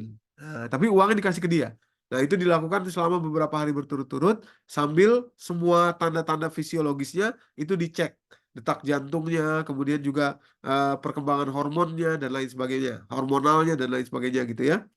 Nah, didapatilah dari situ bahwa anak-anak atau mahasiswa-mahasiswa yang dikasih uang dan menghabiskan uangnya untuk orang lain itu lebih bahagia daripada mahasiswa-mahasiswa yang dikasih uang dan habis buat diri dia sendiri. Nah, gitu. Habis buat diri dia sendiri. Jadi, pro-social spending itu leading to happiness. Lewat apa? Lewat hormon serotonin tadi itu, Ibu-ibu. Ya. Jadi kesehatan juga semakin semakin baik ya, karena serotonin itu reseptornya ada lebih dari 14 dan 90% serotonin itu nanti diproduksi di usus ya. Jadi dari usus ke kepala. Kalau dopamin tadi hanya di kepala saja dan reseptornya hanya 4 atau 5 ya, 4 atau 5 titik gitu kira-kira gitu. Nah, jadi intinya adalah kalau orang bakhil maka itu akan membuat hidupnya sendiri susah, badannya sendiri akan mudah sakit ya, ditambah tadi hormon kortisol karena stres gitu ya, dan sympathetic nervous systemnya bekerja terlalu banyak ya tanpa beralih ke parasympathetic nervous system dan akhirnya membuat semua itu kolaps ya. Demikian Bapak Ibu yang dirahmati Allah, Ibu-ibu, mudah-mudahan memberikan manfaat bagi kita semua. Tertutupnya pintu pertolongan Allah itu artinya kebaikan-kebaikan yang harusnya ada tidak lagi bisa kita dapatkan karena tadi kebahilan-kebahilan yang ada dalam diri kita. Termasuk nanti pertolongan Allah saat kita sakratul maut yang sangat kita butuhkan ketika nyawa kita ini keluar dari tubuh kita. Kita tuh di situ sendirian, Bu, Bapak Ibu. Ya, walaupun di sekeliling kita ada keluarga, ada istri, ada anak, atau ibu-ibu ada suami, ada anak gitu ya, tapi mereka nggak lihat apa yang sedang terjadi sama kita. Mereka nggak saksikan malaikat yang datang kepada kita, mereka nggak lihat tuh. Yang akan lihat cuma kita sendiri gitu. Disitulah kita butuh pertolongan Allah. Nah, dari situlah pertolongan Allah kita mulai dari saat kita hidup ini, yakni mari kita tidak punya sifat bakhil, Bapak Ibu. Kita hilangkan sifat bakhil ini, semoga pertolongan Allah mudah datang untuk kita. Demikian, wallahu a'lam bishawab. Saya kembalikan kepada Bu Ari. Billahi taufiq wal hidayah. Wassalamualaikum warahmatullahi wabarakatuh.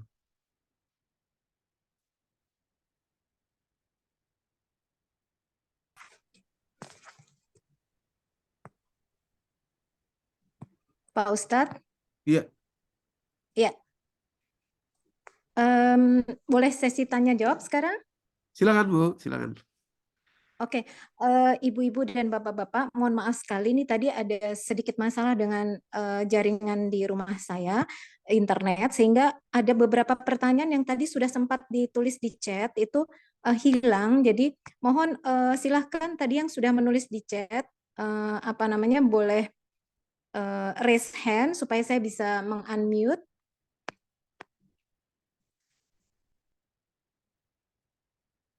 Tadi kalau nggak salah ada yang salah satu bertanya, Pak Ustadz, seingat saya, oh baik, ini ada yang raise hand. Ibu Yayu ya, Ibu Yayu, sebentar Ibu Yayu. Ibu Yayu silahkan Bu. Assalamualaikum Ustadz Doni. Waalaikumsalam warahmatullahi wabarakatuh. Silakan Bu Yayu. Ustadz, beberapa pengamatan saya gitu ya Ustadz ya, itu sifat bakhil itu kan biasanya itu sudah menjadi karakter seseorang ya Ustadz ya.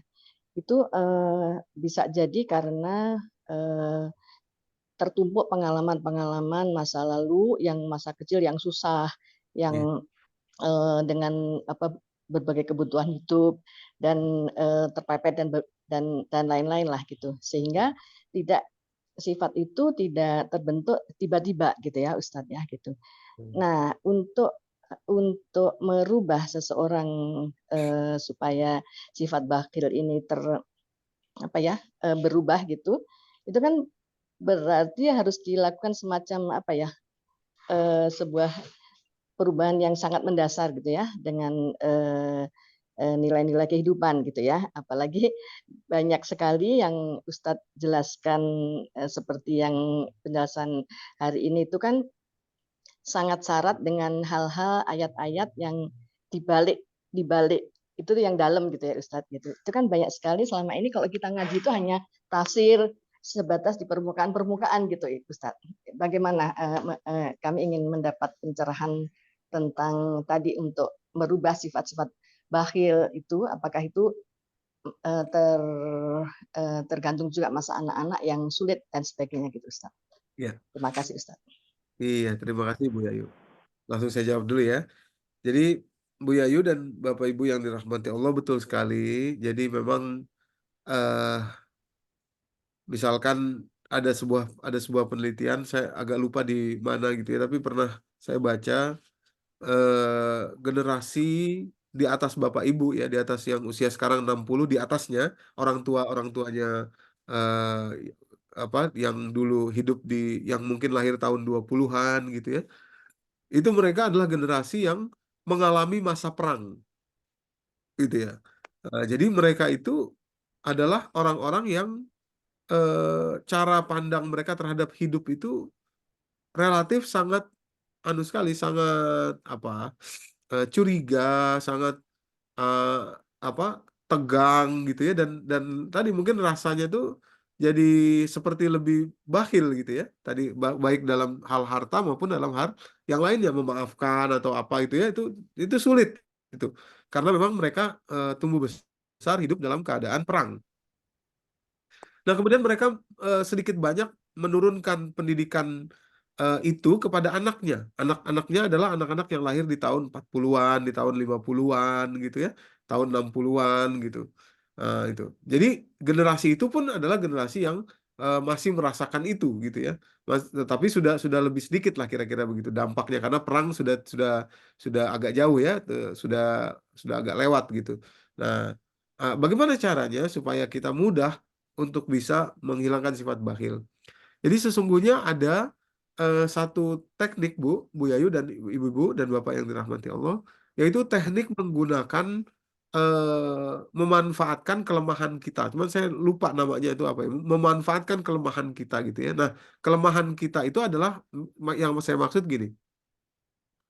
Kita itu kan menjadi bakhil karena, jadi misalnya gini, kita kan susah memaafkan orang karena kita pikir orang itu akan benefit sementara kita tidak, gitu kan? Jadi kita itu menjadi bakhil karena kita berpikir kita tidak benefit, sementara yang benefit akan orang lain, gitu. Nah, sebetulnya yang Al-Quran ajarkan kepada kita adalah ketika kita tidak bakhil, atau misalkan contoh memaafkan orang, sebetulnya yang benefit itu kita. Gitu. Kenapa? Karena kita tukeran barteran sama Allah gitu. Nah, jadi sifat ini sebetulnya ingin membawa kita kepada beneficial yang lebih besar lagi gitu. Jadi kalau kita tidak memandang benefitnya itu pasti susah. Dan boleh kita memandang benefit itu, boleh. Misalkan begini, ini orang kata Al-Quran, kalau saya maafkan nanti Allah maafkan saya. Saya maafin gitu. Susah kalau tidak pakai pendekatan itu, susah. Karena apa? Kita tidak punya motivasi yang besar gitu. Nah, tapi kalau kita pakai pendekatan tadi itu, ya, berbuat baik kepada orang lain, maka maka tadi kalimatnya innallaha yuhibbul muhsinin, Allah mencintai orang berbuat baik, wallahu yuhibbul muhsinin, dan Allah mencintai orang yang berbuat baik, dan seterusnya itu. Nah, itulah yang bisa membawa kita untuk termotivasi memaafkan, tidak gampang marah dan lain sebagainya tadi itu. Karena benefitnya adalah untuk kita. Jadi kembali kepada benefitnya Bu, ya, yang bisa kita dapat kalau kita tukeran, barteran, sakit hati itu dibarter ya dengan Allah. Ya, jadi boleh kita bilang begini ke Allah, ini saya ajarkan kepada para jamaah, boleh kita bilang, ya Allah, saksikanlah saya nih, saya akan memaafkan dia demi kemaafanmu untuk saya. Boleh. Nah, jadi tukeran gitu ya, barteran kepada Allah. Ya. Demikian kira-kira Bu. Atau bisa juga karena kita betul-betul harus mencintai Allah tadi ya Pak Ustadz, sehingga kita memang ingin Allah happy gitu ya, ingin membahagiakan Allah karena kita cinta, maka kita lakukan segalanya untuk membuat Allah tersenyum. Iya, buat Allah ridho ya. Iya. Iya. Baik, ada pertanyaan berikutnya. Saya lupa dari ibu siapa, tapi saya masih ingat, alhamdulillah. Jadi dia bilang dia punya saudara yang kebetulan membutuhkan ya, rumahnya roboh gitu. Nah, apakah boleh berinfak untuk saudara atau family yang cukup dekat dengan dia? Oh, baik. Kita buka Quran surat kedua, Al-Baqarah ayat 215.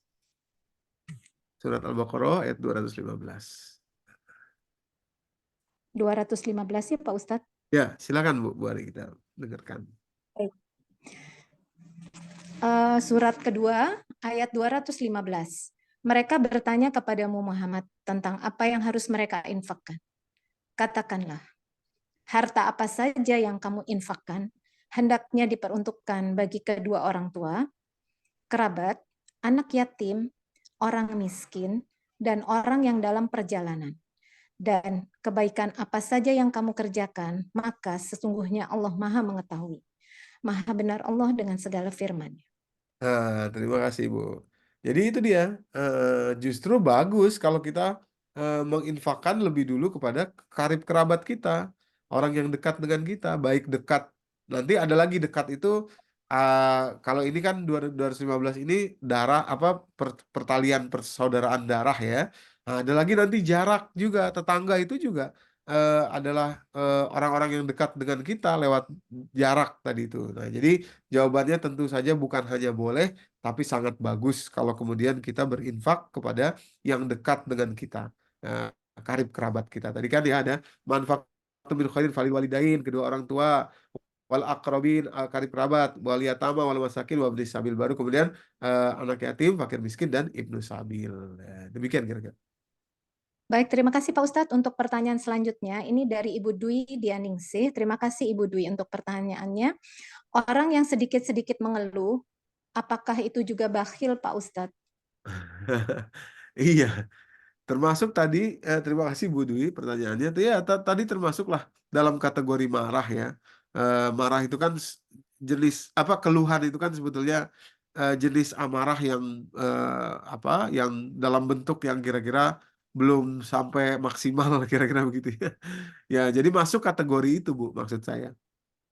Mengeluh itu adalah satu bentuk amarah yang masih sedikit lah kira-kira begitu, tapi termasuk dalam kategori al-kadzibil al-ghaiz, apa, tidak mudah dia untuk menahan marah gitu, untuk menahan sesuatu yang nggak enak, termasuk berkeluh, mengeluh. Demikian kira-kira. Ya, terima kasih Pak Ustadz. Silahkan ibu-ibu atau bapak-bapak di sini yang ingin bertanya, silahkan raise hand boleh atau langsung unmute. Mumpung masih ada waktu. Oh, silahkan ini yang raise hand Ibu Ani, silahkan Ibu Ani. Tafadoli. Ya, Assalamualaikum Ustadz. Waalaikumsalam warahmatullahi wabarakatuh. Ya Bu Ani. Saya ingin konfirmasi dari yang Ustadz jelaskan tadi Heeh. tentang surat Al-Baqarah ayat 2195 itu ada titik 3 ya Ustadz, itu kebetulan memang saya juga ingin bertanya di dalam Al-Quran titik 3 itu artinya apa ya Ustadz? Kenapa harus maksudnya ada titik 3 itu tuh artinya apa? Iya. Terus satu lagi sebetulnya di surat tentang bakhil dalam hal harta itu kan tidak mengeluarkan hak dari apa yang didapatkan. Haknya itu kan kepada yang meminta, memang ada orang yang meminta, dan yang tidak meminta itu maksudnya gimana Ustadz? Mohon dijelaskan lagi. Terus satu lagi, 3 pertanyaan saya, muhsinin itu kan artinya berlawanan dengan bakhil ya Ustadz? Heeh. Lawan kata ya, karena tadi ciri muhsinin artinya tidak bakhil. Kalau dengan ihsan itu apa bedanya muhsini dengan ihsan? Ihsan tuh kalau nggak salah kan yang kalau kita sholat seolah-olah Allah melihat kita atau gimana gitu Ustaz, Iya. langsung dekat dengan Allah gitu. Iya. Seolah-olah Allah melihat kita apa yang kerjakan gitu kan, itu definisi yang sangat sempit kali ya. Tapi Ustaz kan jelaskan tentang muhsin ini kan terhadap perilaku ya, akhlak gimana Ustaz? Maksudnya sama aja atau gimana gitu? Oke. Gitu. Terima kasih Ustaz. Ya, terima kasih Bu Ani.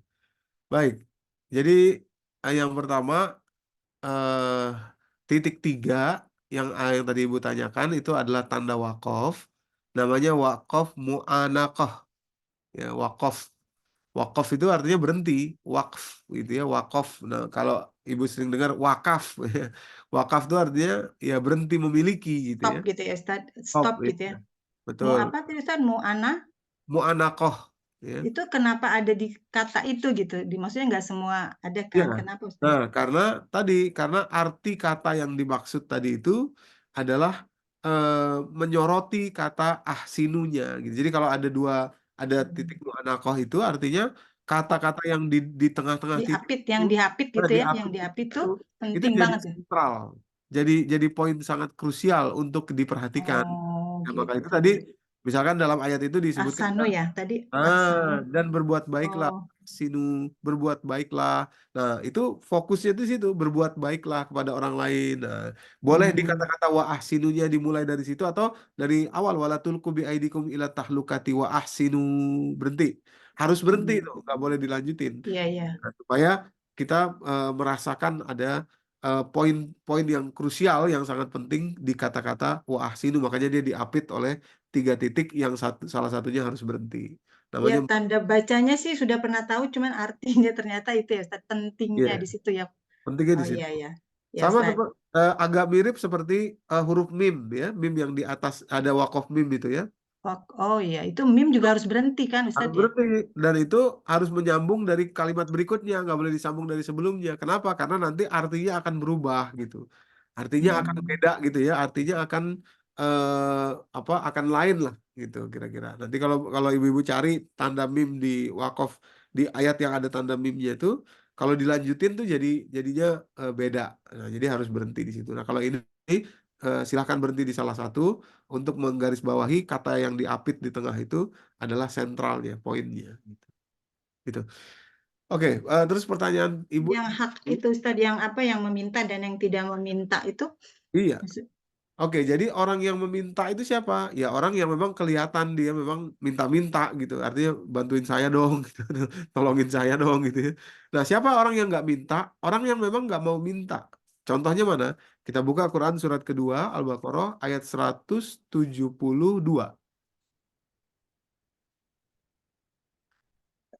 2172. Jadi dia nggak minta.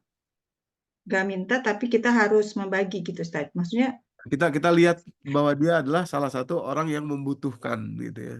coba saya Saya bacain Ustaz bacakan ya ya. Pak Ustadz. Saya Ya. Silakan bacain. Bu Ani. Ya, silakan Bu Ani. Bismillahirrahmanirrahim. Wahai orang-orang yang beriman, makanlah dari rezeki yang baik yang kami berikan kepada kamu. Maaf, salah Bu, bukan Salah ya? Berapa Ustaz? Oh ya, sorry. 272 bukan 172. Oh, 272. Oke, ya. Bukanlah kewajibanmu Muhammad menjadikan mereka mendapat petunjuk, tetapi itu Maaf, juga Bu. Itu salah juga. bukan. Maaf, sebentar. Satu lagi, 274 ya. Lil fuqara, kalimatnya gini, lil fuqara illazina uhsiru fi sabilillah. Oh, 273 Ustaz. Ah, Bukan. 273. Lil Ya, fuqara 273 iladina benar. usiru ya, itu Ustaz ya. Iya, betul. Apa yang kamu 273. infakkan, tunggu ya, 273. Iya. Apa yang kamu infakkan adalah untuk orang-orang fakir yang terhalang, yaitu usahanya karena jihad di jalan Allah, sehingga dia yang tidak dapat berusaha di bumi, orang lain yang tidak tahu menyangka bahwa mereka adalah orang-orang kaya karena mereka menjaga diri dari meminta-minta. Engkau Muhammad mengenal mereka dari ciri-cirinya. Mereka tidak meminta secara paksa kepada orang lain. Apapun harta yang baik yang kamu infakkan, sungguh Allah Maha mengetahui. Ya Ustaz. Terus gimana Ustaz penjelasannya Iya, ayat ini? jadi ada orang-orang yang karena dia Bisa, fisabilillah, Fisabilillah ya Ustaz, ya. mungkin Oh, yang mengajar atau apa berjihad di jalan Allah. Jadi dia nggak sempat bisnis, nggak sempat berusaha, nggak sempat cari gitu. duit gitu. Tapi dia nggak akan minta tuh, nggak akan minta. Kenapa? Ta'afuf tadi kan ada izah di dalam dirinya, dia tidak meminta-minta. Nah sebetulnya orang seperti itu membutuhkan, tapi dia tidak minta. Nah jadi dia Kayak marbot hot masjid gitu ya Ustaz, dia bisa. kalau marbot Oh, marbot itu. kalau marbot mah menurut saya masih Ada. kelihatan gitu ya. Oh, yang nggak kelihatan ya Ustaz. Yang Terus jadi kelihatan kita tuh kayak harus kayak misalkan maaf ya, misalkan guru TPA misalkan. Guru yang ngajar itu kan penghasilannya sedikit sekali, nggak cukup dia, tapi dia nggak minta. Gitu. Nah, itu kelihatannya aja eh, kecukupan, padahal mah enggak gitu. Karena ya secara sederhana kita bisa lihat dia kan nggak punya penghasilan apa-apa gitu. Nggak kerja gitu. Kenapa dia nggak kerja? Karena dia menghabiskan waktunya di jalan Allah gitu. Hmm. Gitu. Jadi kalau kita tidak pernah memberikan seperti itu berarti bakhil gitu Ustaz ya. Maksudnya Iya, maksudnya kalau ada di sekitar kita yang seperti itu, kita memang harus aware juga gitu aja sih. Peka ya Pak hmm. Ustadz. Apa? Hmm? Harus peka. Ya. Peka ya Allah ya Ustaz ya.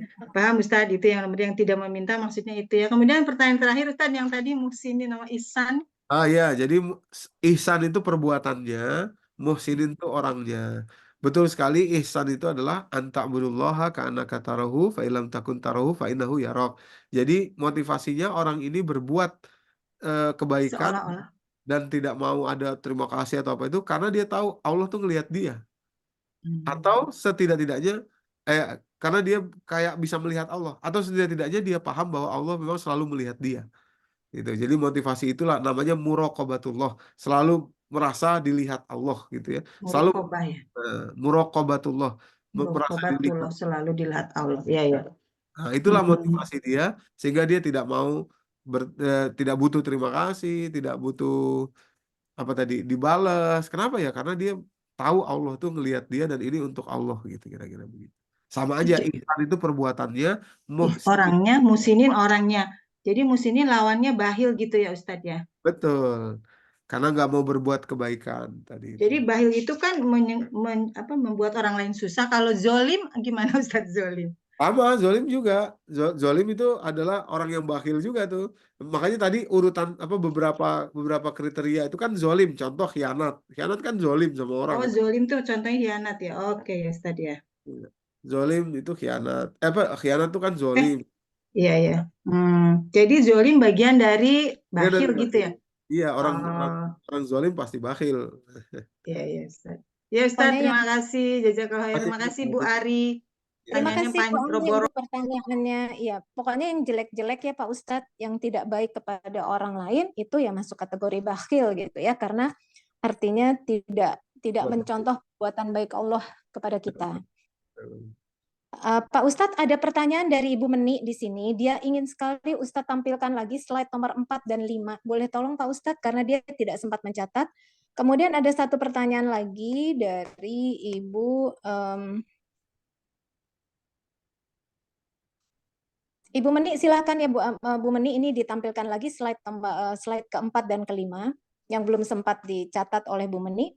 Kemudian dari Ibu Isni, Assalamualaikum Pak Ustadz, apakah boleh menyebut kebaikan-kebaikan kita dalam pemberian bantuan sebagai wasilah dalam berdoa? Gimana Pak Ustadz? Iya, terima kasih Bu. Jadi jangan disebut-sebut kepada orang lain. Nanti kalau disebut kepada orang lain, nanti khawatirnya batal ya. Kalau kita menyebutnya untuk diri sendiri nggak apa-apa. Misalkan kita berdoa, ya Allah, terimalah amal saya sudah ini itu boleh. Nggak disebut juga nggak apa-apa. Allah juga kan tahu gitu ya. Tapi kalau disebutnya kepada orang lain, nah itu ada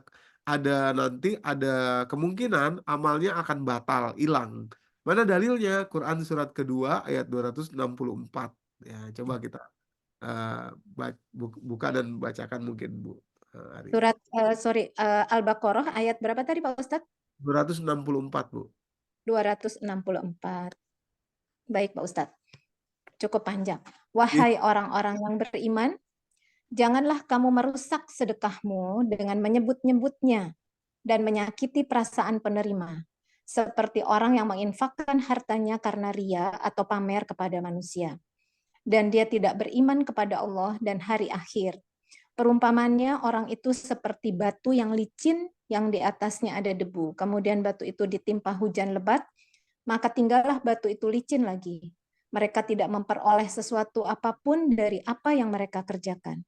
Dan Allah tidak memberi petunjuk kepada orang-orang kafir. Maha benar Allah dengan segala firman-Nya. Nah, terima kasih Bu. Jadi ada dua yang membatalkan amal sodakoh itu ya. Yang pertama disebut-sebut dan menyakiti orang yang diberi. Kadang-kadang ada disebut-sebut tapi tidak menyakiti. Misalkan disebut-sebut kemana-mana disebutin, ini dulu saya, yang mulai saya, kalau nggak ada saya gitu ya. Nah, itu disebut-sebut tuh. Nanti apa timbulnya kan tadi famasaluhu apa namanya kalaziyun fikum malahu ri'a annas, seperti orang yang infak tuh untuk riya gitu. Riya itu kan pengen pamer ke orang ya. Padahal dia awalnya nggak riya, tapi karena disebut-sebut akhirnya setan masuk dan jadi riya. Akhirnya rusak bahkan sampai hilang amal perbuatannya itu. Tadi perumpamaannya seperti batu, di atasnya ada pasir, terus datang hujan badai, kita akan lihat pasir itu nggak ada lagi di atas batu itu, hilang gitu, cuma nempel sebentar doang. Nah, seperti itulah kira-kira sodakoh yang disebut-sebut. Apalagi kalau menyakiti hati orang yang diberi. Nah, dulu kamu kalau bukan saya siapa yang nolong kamu misalkan gitu ya. Nah, itu repot tuh, nanti hilang tuh amalnya ya karena menyakiti hati yang diberi. Nah, lebih bagus nggak. Itu berarti apa? Semacam ini ya Pak Ustadz, diungkit-ungkit ya. Ya, diungkit-ungkit. Lebih bagus nggak usah. Udah kita kunci aja supaya amal itu nanti kita nikmati di akhirat gitu, sedekah itu gitu. Oke, sambil menunggu pertanyaan lain Pak Ustadz, ini kalau kita lihat nih kan menjadi muhsinin ini nggak gampang ya Pak Ustadz, perlu Iya. proses. Karena dari muslim atau muslimin menjadi mukmin atau mukminin, kemudian menjadi muhsin atau muhsinin gitu ya. Itu kan perlu tahapan ya, itu tahapan ya Pak Ustadz ya. Nah, apakah tahapan itu atau apa ya maksudnya untuk mencapai ke sana itu kan tidak berkorelasi dengan usia ya Pak Ustadz? Iya, sama sekali nggak.